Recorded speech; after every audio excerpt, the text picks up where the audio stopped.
الحمد للہ وحدہ لا شریک لہ والصلاة والسلام علی من لا نبی بعدہ اما بعد فاعوذ باللہ من الشیطان الرجیم بسم اللہ الرحمن الرحیم ما كان محمد ابا احد من رجالکم ولکن رسول اللہ وخاتم النبیین وکان اللہ بکل شیء علیما وقال النبی صلی اللہ علیہ وسلم ان العلماء ورثۃ الانبیاء اللہم صلی علی محمد وعلی آل محمد کما صلیت علی ابراہیم وعلی آل ابراہیم انک حمید مجید اللہم بارک علی محمد وعلی آل محمد کما بارکت علی ابراہیم وعلی آل ابراہیم انک حمید مجید۔ اللہ رب العزت نے انسانیت کی ہدایت کے لیے انبیاء علیہم السلام کا سلسلہ حضرت آدم علیہ السلام سے شروع فرمایا اور سید الانبیاء حضرت محمد مصطفیٰ صلی اللہ علیہ وسلم پر ختم فرما دیا۔ انسانیت کا سلسلہ جاری ہے اور انسانیت کی ہدایت کے لیے انبیاء کا سلسلہ ختم ہے۔ تو جب انسان قیامت تک آتے رہیں گے اور انبیاء قیامت تک نہیں آئیں گے تو پھر آنے والے انسان کی ہدایت کا ذریعہ کون بنے گا؟ حضور اکرم صلی اللہ علیہ وسلم نے اس بارے میں دو باتیں ارشاد فرمائی۔ نمبر ایک، انا خاتم النبیین لا نبی بعدی، کہ میں محمد آخری نبی ہوں اور میرے بعد کوئی نبی پیدا نہیں ہوگا، یا میں آخری نبی ہوں اور میرے بعد کوئی نیا نبی نہیں آئے گا۔ دوسری بات آپ نے ارشاد فرمائی، ان العلماء ورثۃ الانبیاء، کہ انبیاء علیہم السلام کے ورثاء وہ علماء ہیں۔ اس کا مطلب یہ ہے کہ جو کام مورث یعنی نبی کرتا تھا وہ کام ان کا وارث عالم کرے گا۔ مورث نبوت کا کام کیا ہے؟ عابد چھڑ دے اس میں۔ نبوت اور مورث کا کام کیا ہے؟ تمام انبیاء علیہ السلام کا جو مجموعہ نبوت ہے، حضرت آدم سے لے کے حضرت محمد مصطفیٰ صلی اللہ علیہ وسلم تک، مجموعہ نبوت نے تین کام فرمائے ہیں۔ نمبر ایک، اشاعت دین، نمبر دو، دفاع دین، اور نمبر تین، نفاذ دین۔ یہ مجموعہ نبوت نے کام فرمایا ہے۔ نمبر ایک، اشاعت دین، نمبر دو، دفاع دین، اور نمبر تین، نفاذ دین۔ یہ تین کام انبیاء علیہ السلام نے فرمائے، لہذا انبیاء کے ورثاء علماء نے یہ تین کام کرنے ہیں: اشاعت دین، دفاع دین اور نفاذ دین۔ اور ان تین کاموں کے لیے انبیاء علیہ السلام نے چار طریقے اختیار فرمائے ہیں۔ نمبر ایک، تقریر، نمبر دو، تحریر، نمبر تین، مناظرہ، اور نمبر چار، جہاد فی سبیل اللہ۔ انبیاء علیہ السلام نے چار طریقے اختیار فرمائے تین کاموں کے لیے۔ اس کا معنی یہ نہیں کہ ہر نبی نے یہ چاروں طریقے اختیار کیے، میں نے اس لیے بات سمجھانے کے لیے تمام انبیاء نے کہا، مجموعہ نبوت کہا ہے۔ یہ ضروری نہیں کہ ہر نبی نے تحریر سے کام لیا ہو، ہر نبی سے مناظرہ ثابت ہو، ہر نبی سے جہاد ثابت ہو، ضروری نہیں ہے۔ مجموعہ نبوت سے یہ چار طریقے ثابت ہیں: تقریر، تحریر، مناظرہ اور جہاد۔ اور یہ عجیب بات ہے کہ ہمارے نبی سید الانبیاء حضرت محمد صلی اللہ علیہ وسلم سے تینوں کام چاروں طریقوں سے ثابت ہیں۔ نبی اکرم صلی اللہ علیہ وسلم نے تینوں کام فرمائے: اشاعت دین، دفاع دین اور نفاذ دین۔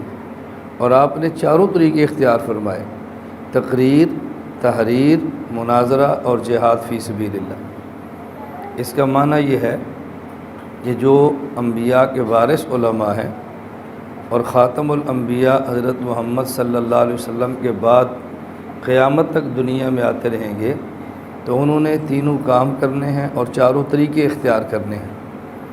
انبیاء علیہ الصلوۃ والسلام نے تقریر فرمائی، قرآن کریم سے ثابت ہے، وَإِلَىٰ عَادٍ أَخَاهُمْ هُودًا فَقَالَ يَا قَوْمِ اعْبُدُوا اللَّهَ مَا لَكُم مِّنْ إِلَٰهٍ غَيْرُهُ۔ یہ یا قوم اعبدوا اللہ ما لکم من الہ غیرہ، یہ پیغمبر کی تقریر ہے۔ وَإِلَىٰ ثَمُودَ أَخَاهُمْ صَالِحًا فَقَالَ يَا قَوْمِ اعْبُدُوا اللَّهَ مَا لَكُم مِّنْ إِلَٰهٍ غَيْرُهُ۔ یہ میں انبیاء کی تقریر کا متن عرض کر رہا ہوں۔ نبی کی تقریر کا متن یہ ہوتا ہے، اعبدوا اللہ، ایک اللہ کی عبادت کرو۔ ایک اللہ کی عبادت کا معنی یہ نہیں ہے کہ صرف عقائد ٹھیک کرو۔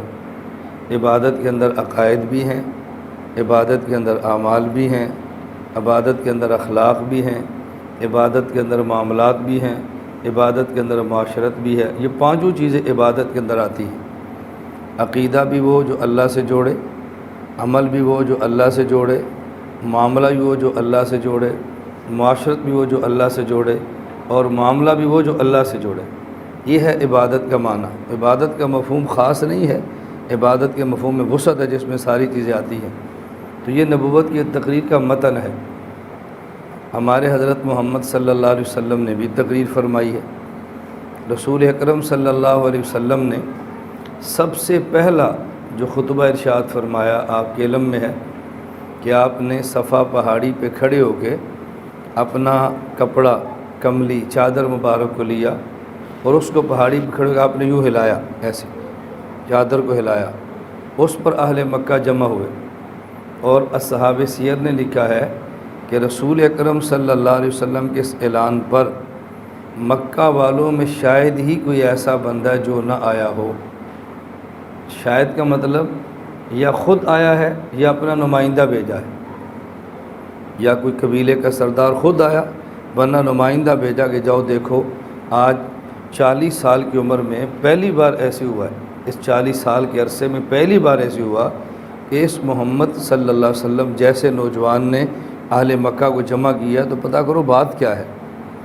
تو حضور اکرم صلی اللہ علیہ وسلم نے اہل مکہ سے پوچھا، لبثت فیکم عمرا، میں تمہارے اندر زندگی کا ایک طویل عرصہ گزار چکا ہوں، 40 سال، هل وجدتمونی صادقا ام کاذبا، تم نے مجھے کیسا پایا ہے؟ تو انہوں نے جواب دیا، جربناک غیر مرہ، ہم نے آپ کو کئی بار آزمایا ہے، ما وجدنا فیک الا صدقا، اور آپ کو ہمیشہ سچا پایا ہے۔ اس پر آپ صلی اللہ علیہ وسلم نے تقریر فرمائی، قولوا لا الہ الا اللہ تفلحوا، یہ آپ کی تقریر ہے جو ہمارے پیغمبر نے بھی تقریر فرمائی ہے۔ تو جس طرح گزشتہ انبیاء علیہ السلام نے تقریر فرمائی، ہمارے نبی سے بھی تقریر اسی طرح ثابت ہے کہ آپ نے تقریر فرمائی ہے۔ میں اس دوران یہ بات عرض کر دیتا ہوں سمجھانے کے لیے۔ اب دیکھو یہاں حضور اکرم صلی اللہ علیہ وسلم نے تقریر کا ایک جملہ ارشاد فرمایا، قولوا لا الہ الا اللہ تفلحوا، اور اس تقریر کے ایک جملے سے پہلے 4 جملے بطور تمہید ہیں۔ تو آپ نے چونکہ یہاں بطور خاص متخصصین نے خطابت سیکھنی ہے، اور خطابت ہمارے اسباق کا جزو اہم ہے۔ یہاں آپ کو بلانے کا ایک بنیادی مقصد یہ ہے کہ آپ نے جو 8 سال یا 10 سال مدارس میں پڑھا ہے، اس پڑھے ہوئے پر عمل کیسے کرنا ہے اور اس پڑھے ہوئے کو امت میں بیان کیسے کرنا ہے۔ صرف عوام کو نہیں سمجھانا، پہلے تو خود عمل کرنا ہے۔ ایک آدمی خود عمل نہ کرے دوسروں کو سمجھائے تو اس کا تو وہی نتیجہ ہوگا جو اللہ کے نبی صلی اللہ علیہ وسلم نے فرمایا، ان اللہ لا یؤید ھذا الدین بالرجل الفاجر، اللہ رب العزت بسا اوقات اپنے دین کا کام ایسے شخص سے لیتے ہیں کہ کام کرنے والے کو نفع نہیں ہوتا، سننے والوں کو نفع ہوتا ہے، سننے والوں کو فائدہ ہوتا ہے، اور کرنے والا، بتانے والا جہنم کا ایندھن بنتا ہے، اور اس سے سن کر عمل کرنے والے جنت میں چلے جاتے ہیں۔ تو پہلے خود عمل کریں، خود عمل کریں پھر دوسروں کو بھی دعوت دیں۔